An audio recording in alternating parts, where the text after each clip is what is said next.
very honored to be here representing Mr. Pukala and his family.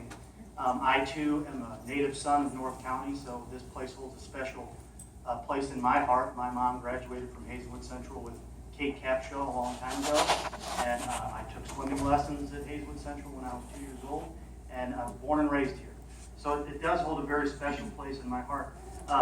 The same thing applies with Mr. Pukala, and I want to start off by saying thank you for agreeing to this particular hearing, agreeing to reschedule on our time frame to allow me additional time to research the background of this particular case. I want to start out with this for you all, though. It's my understanding that this hearing has been termed a name-clearing hearing, and I submit to all of you that Mr. Pukala needs no name-clearing in this instance. In fact, you all well aware, as you're all well aware, Section 168.101, subsection 6, provides the clear mechanism by which an aggrieved employee may A, receive written notice of the reasons for demotion, or in this case, an effective termination, and B, a statutory hearing, not for purposes of clearing one's name, but for purposes of reconsidering the district's decision with respect to employment. And that's the exact type of hearing we are requesting in this particular case, not a name-clearing hearing.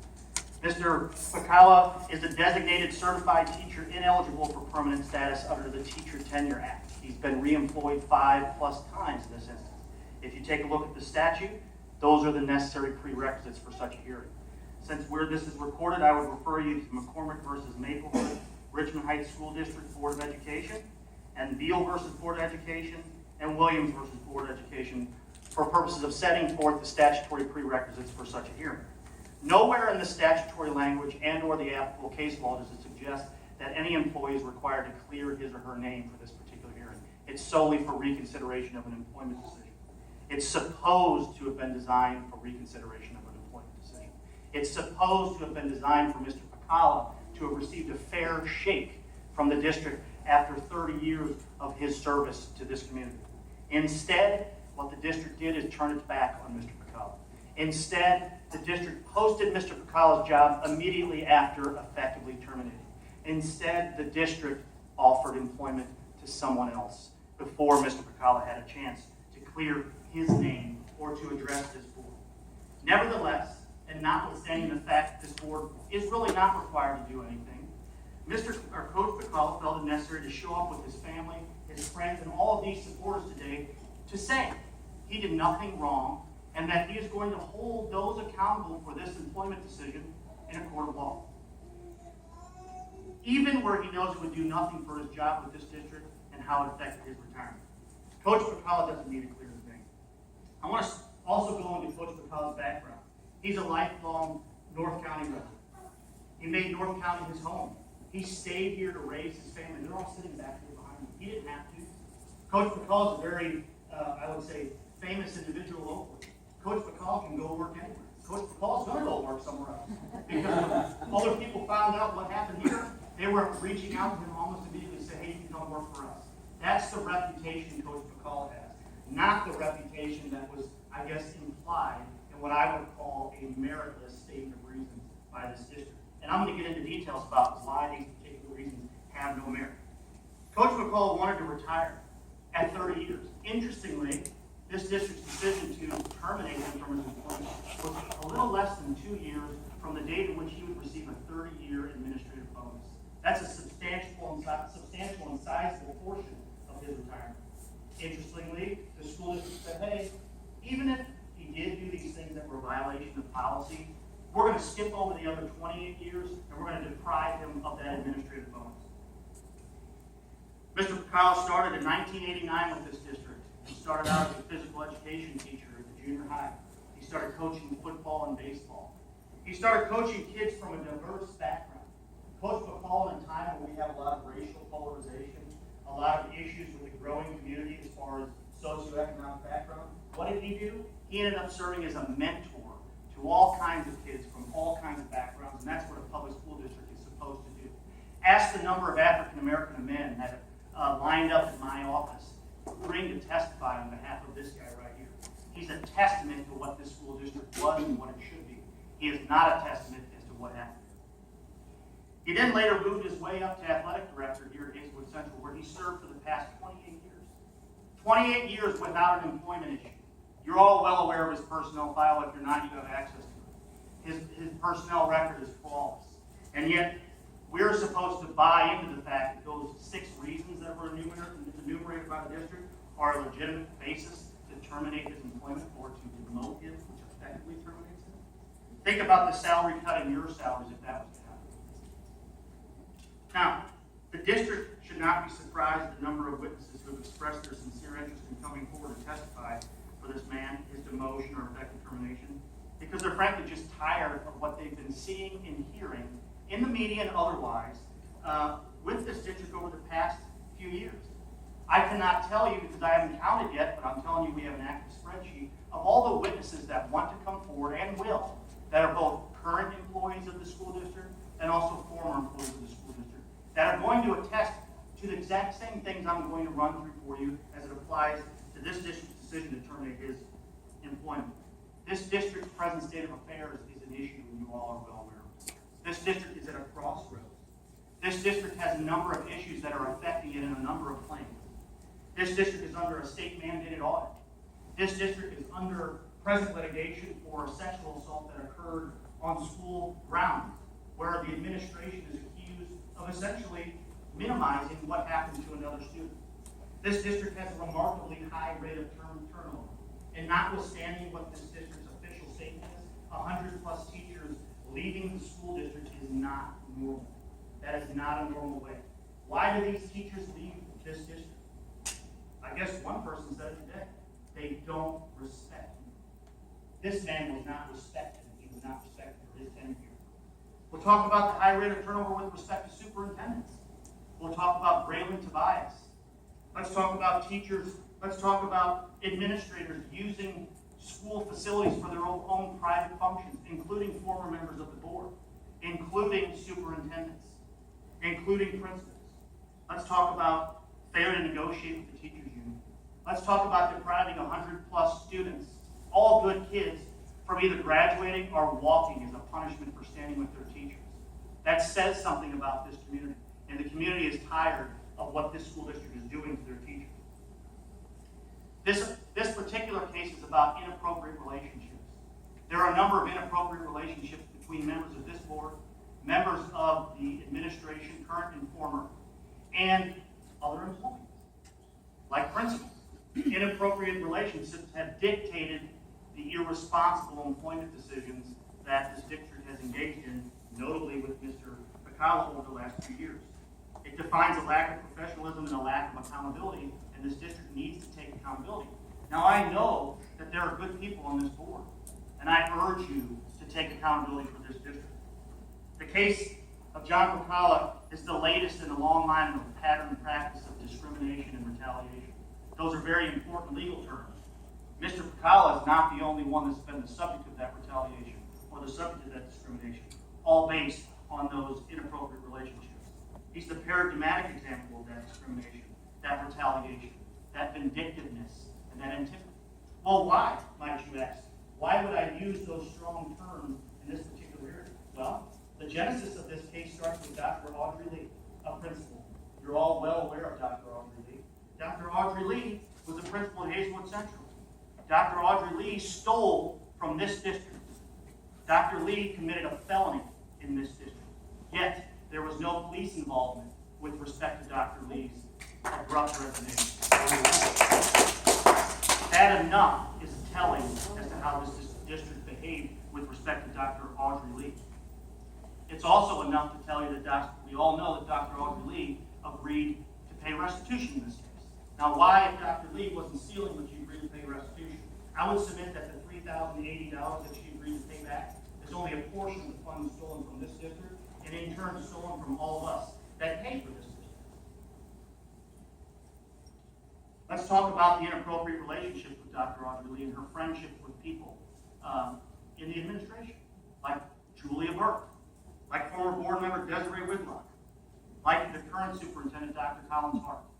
Let's talk about how these relationships dictated some of the decisions that were happening in this particular case.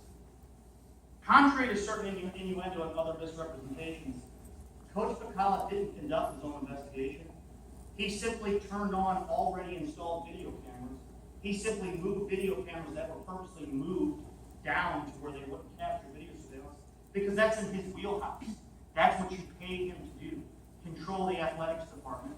And when you have certain employees saying, we're missing money, coach, and we'll get into their names too, because they're all willing to come forward as well.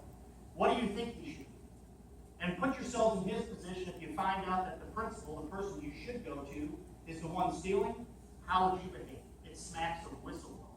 So what will Coach Pukala get for his whistleblowing? He gets punished. It's interesting that the time frame is an issue here, November 1st of 2016, November 5th of 2016. The school district decides they're already going to put the screws to him. That's within seconds of Audrey Lee being forced to resign. I do know that there is a notice by the school district on November 2nd of 2016 where Dr. Audrey Lee was thanked for her service and then had to resign. Julie Burke is not happy with her friend being terminated, or her friend having to resign for stealing. Julie Burke took measures to intervene in what should have been an appropriate investigation by the police department for a felony action. Julie Burke threatened Coach Pukala and others involved in this particular matter with sanction.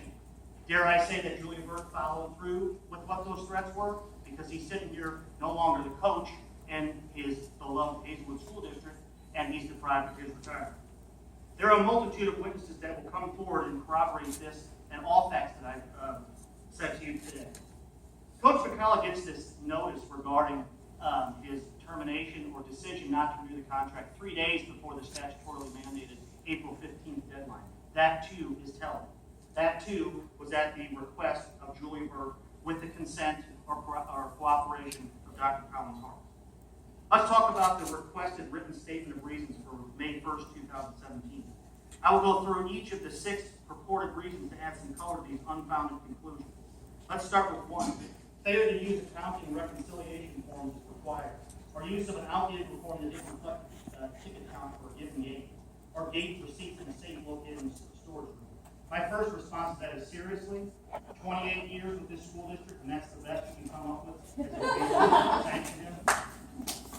Interestingly, that his personnel file is not riddled with any other instances of not counting the money appropriately. Interestingly, Coach Pukala never had an issue with the finances until Dr. Lee was stealing. Coach Pukala, our response is this. He used the forms provided to him by the school historically. He added the ticket numbers himself, including the ticket count. With respect to outdated forms and signatures, that's because there's a new form, there's more than one form. He used the ones that have been provided historically. Interestingly, he signed his own name to those particular documents attesting to their accuracy. So if that was an issue, if that was a violation of policy, why would he sign his name to it?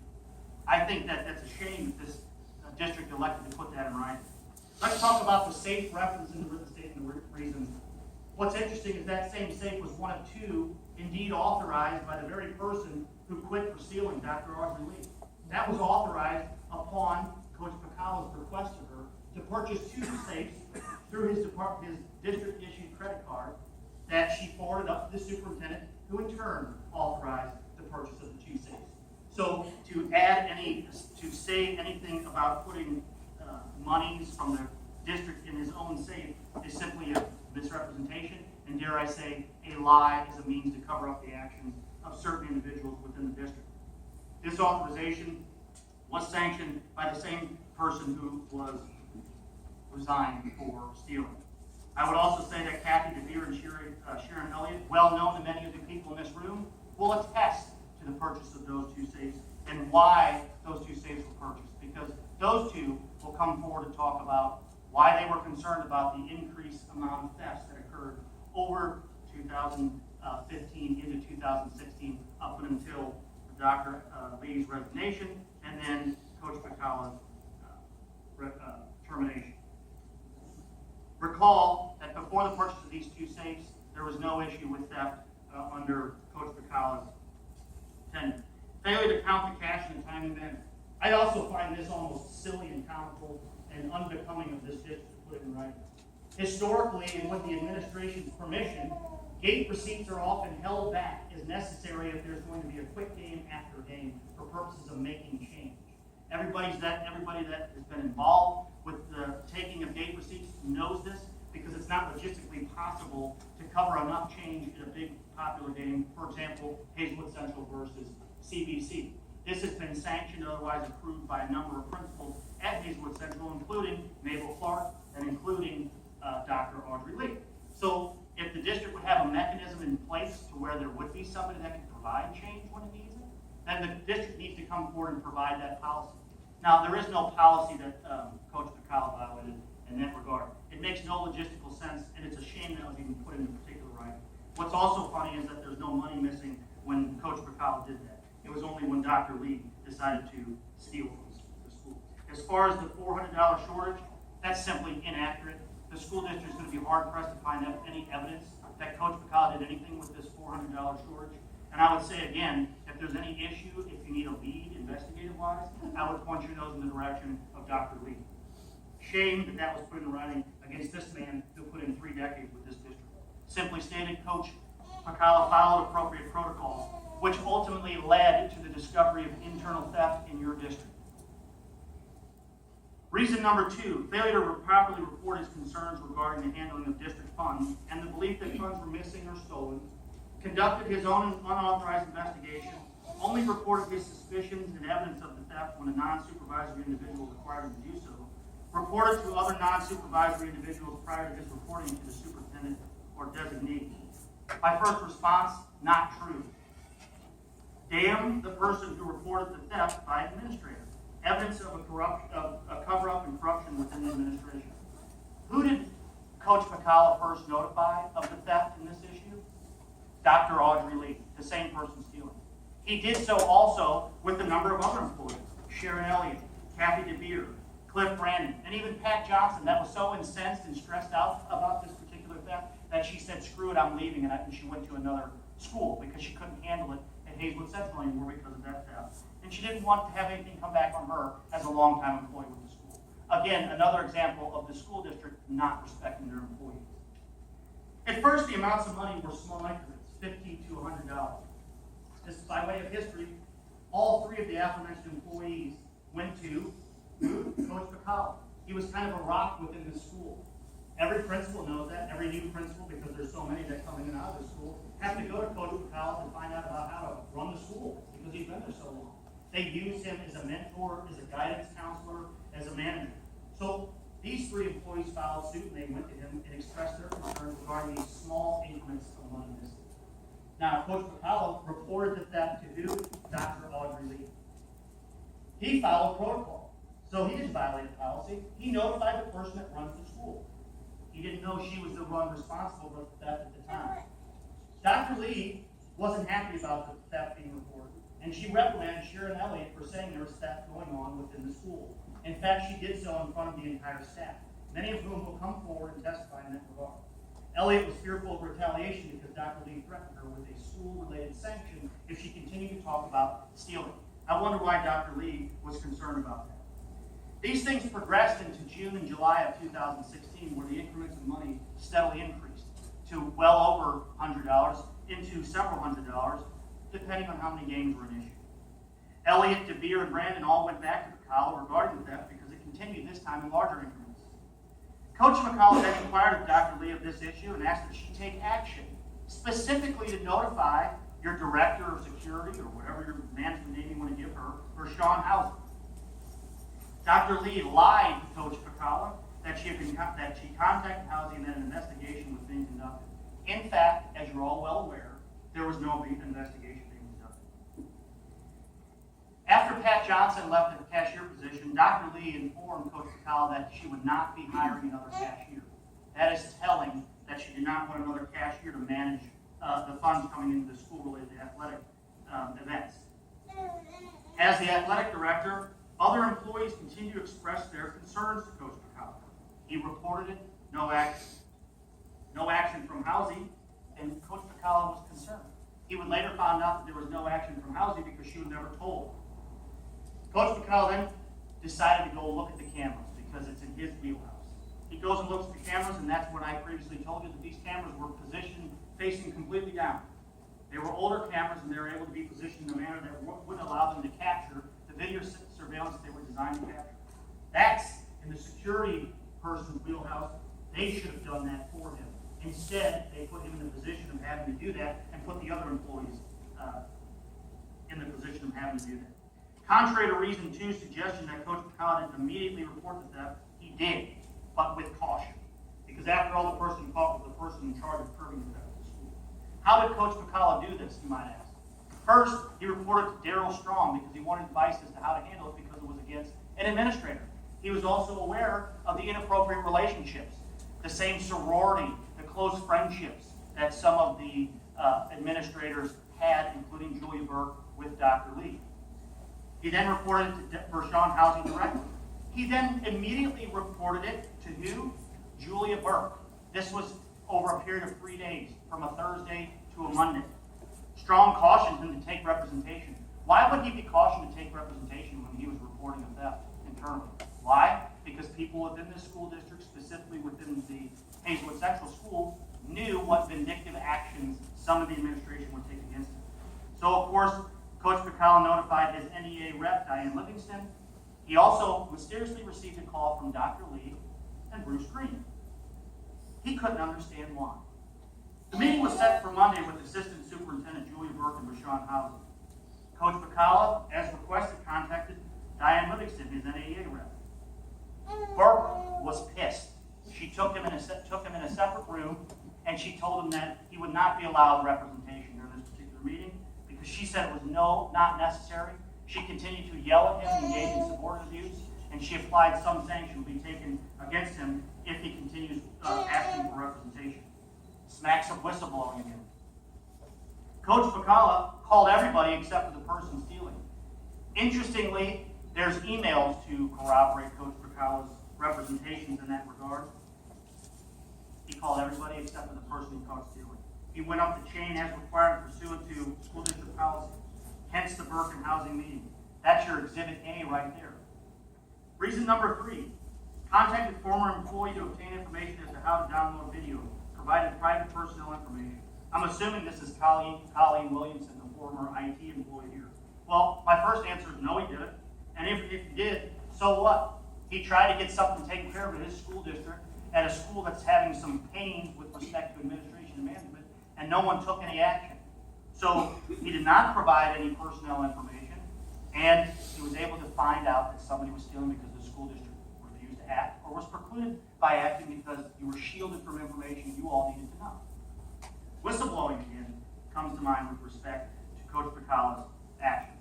Reason number 4, placed on probation for the above rules violations on November 1st, 2016. Do the math with respect to when Audrey Lee resigned. What a thorough investigation that was by the school district. What a thorough investigation was to immediately start hammering away at the guy that caught a principal stealing because some people weren't happy with that. Was that seconds following the discovery of Dr. Lee's theft? Reason 4 needs no response. Reason number 5, the reconciliation of ticket sales on November 5th, 2016. Wow, they're really following Coach Pukala, indicating that there are 1,191 tickets sold. Well, that comes from somebody who works in the administration that doesn't bother to go to any athletic events. There were 1,001 tickets physical tickets actually sold. There were 1,191 active participants that came. So what the school district has done for years is when they run out of tickets, they stamp hands. This was an MSHSAA sanctioned event. It was their money. There was no loss. Interestingly, Coach Pukala's decision in that regard was approved by Principal Mabel Clark with Sharon Elliott there. Otherwise, it would have shut down the game, tell parents to leave, you can't get in, and everybody that has anything to do with the athletic department knows this. So this is another feeble attempt to cast aspersions on his character as a means to cover the district's decision to terminate otherwise whatever they do. It needs no further response. Reason 6, failure to properly supervise various school sports and activities. This is another example of the school district, or I would say Julia Burke, scrambling to provide a reason that's statutorily mandated as to why a person with 30 years was abruptly let go of their position over what I would say minimal crap. Failure to properly supervise various school sports and activities. The girls' volleyball team, unsportsmanlike conduct in inappropriate manner towards a coach, and not this coach. You all know who it is. Isn't this the same coach that took a photo that was suggestive with some of the volleyball girls? Well, I'm betting that this coach didn't go to Coach Pukala and said, hey man, I took some provocative photos with a couple of girls in the volleyball game. But to put it in writing that he never did anything in that regard, he actually did. He was made aware of it, and he immediately took corrective action. Interesting in this case, via email, Julia Burke told him specifically that she was personally going to send a letter to this coach terminating his extra duty contract with the school district, and that she was personally handling it. So if anything, shouldn't that particular reason be directed towards Julia Burke? I find it interesting that they say he didn't do so in a timely manner when this gentleman was terminated. What's the timely manner, and what's the policy? Does it prescribe a time frame with respect to Coach Pukala finding out and then effectively terminating an employee? Does it say that the assistant superintendent can supersede and involve herself in that particular matter? So which is it? Was it his obligation or was it hers? There is no color to this allegation. I think it's grasping at straws.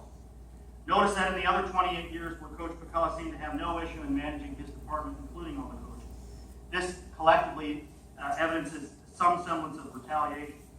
March 2017 canceled a drumline competition without first obtaining all the facts. Well, as the investigation would unfold, he did obtain all the facts. And the facts are this. This school district, at various schools and within the administration, is not doing so well with respect to handling its own finances. And that none was more true with respect to this drumline competition, where you had 27 kids where 2 paid their dues or their fees. So is he supposed to just write a check for $2,500 to $3,000 for lodging and transportation fees? No. So he canceled this particular competition because they had no money for it. Something this school district should be well aware of in this instance. And another side note, the band director, as far as his understanding, was let go at that particular point in time, unbeknownst to him, for allegations of sexual impropriety with a student. So I wonder if that's Coach Pukala's core responsibility in that particular area. That's a shameful casting of aspersions on his character in an effort to cover up the district's decision in this regard. Now, I use pretty strong language in this case, and I don't mean to be personal with those that are on this board. I will say this, though. Over the past month and a half, I've conducted a thorough investigation. Nothing that came out of my mouth I cannot provide a document or a witness to testify in support of. I've had numerous, and I mean dozens of employees, current and former, come to me willing to testify on behalf of Coach Pukala, willing to testify on behalf of the financial malfeasance that has been going on in this school district, willing to testify as to the inappropriate relationships, some on this board now, some current or former board members, and some of the administration have had with the principal, Dr. Audrey Lee. And I have witnesses willing to come forward as to certain members of the administration using school facilities for their own private family function and otherwise engaged in other unprofessional acts and allowing their relationships to affect their judgment in this case. And I think that's what happened with respect to Coach